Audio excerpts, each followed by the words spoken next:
As a leader in your company, are you certain your reports are setting the most effective goals? Watch this video to learn why outcome goals are potentially dangerous to morale, often ineffective, and what you can do instead. Hello, everyone. My name is Tim B. Green, and this is Crush It Club, episode 92, The Science of Goal Setting. I'm going to be really blunt about this. Most people set goals wrong. Smart goals have a lot of problems with them, and I'm not even going to get into the details of that. They have some good ideas, but they are far from sufficient. Here's the main thing is when you set a goal and you set it as an outcome goal, that is, we want to make X amount of money by Y time. You cannot control how much money you make. You can only control the actions you can control. And that would be the choices you and your reports make.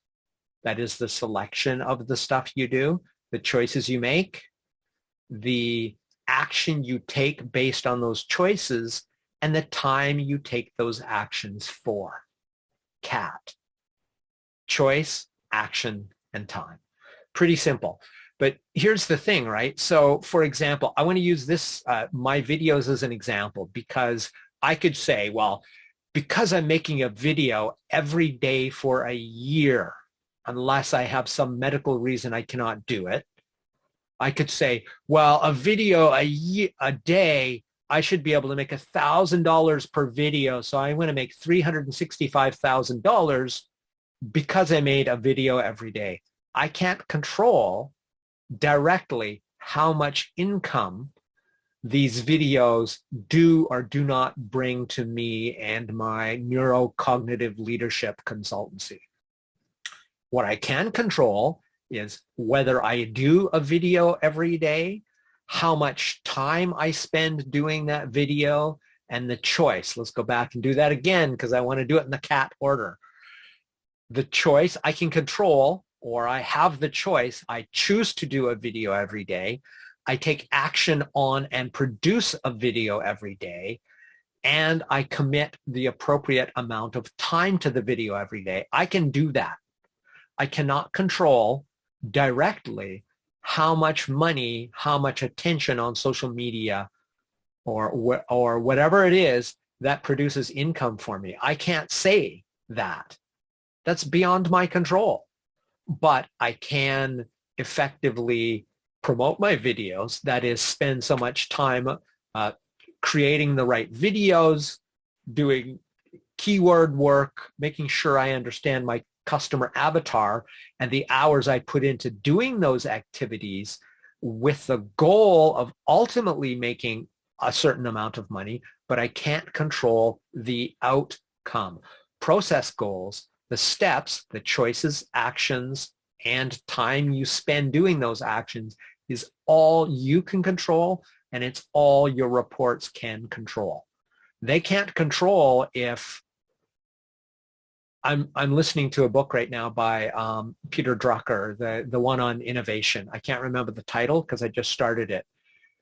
But he was talking about how the 𝗖𝗿𝘂𝘂𝗀 had all sorts of marketing and everything else behind it, and it flopped. The Swiffer, was it the Swiffer? No, Febreze by the giant P&G almost flopped despite all of that good stuff. And I'm not going to get into the details of what they actually did. It's an interesting story. I may recall it another time from another book I listened to.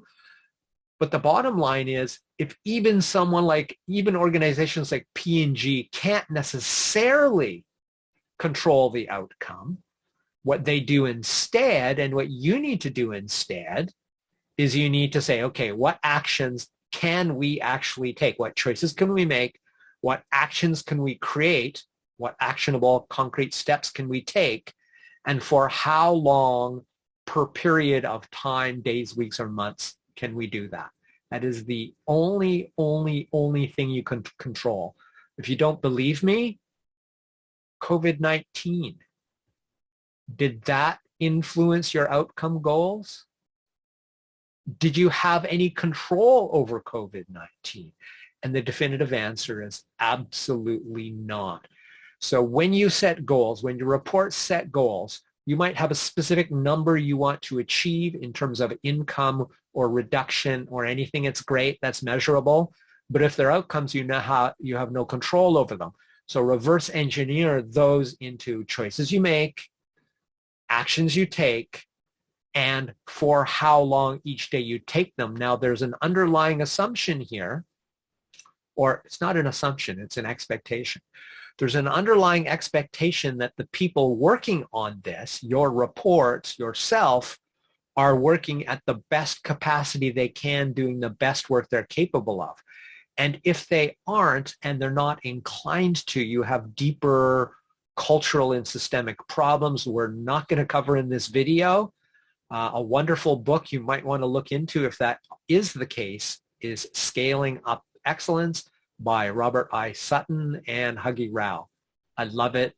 I've read it or listened to it like 3 times. So if anything in this video was of use to you and value to you, I would please say so in the comments. I liked it. I don't care what you say. Or something specific, how this was beneficial, if at all. Share it, subscribe, all that wonderful stuff. I'm going to end this video at that today. Remember, this is something I control.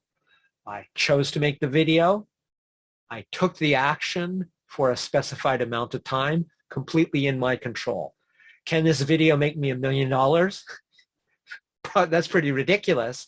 But saying this video can make me any dollars is pretty ridiculous because that's an outcome goal beyond my control. But this video may help facilitate that outcome. But that outcome is not something I can control. This has been Crush It Club, episode 92, The Science of Goal Setting. My name is Tim B. Green. Bye for now.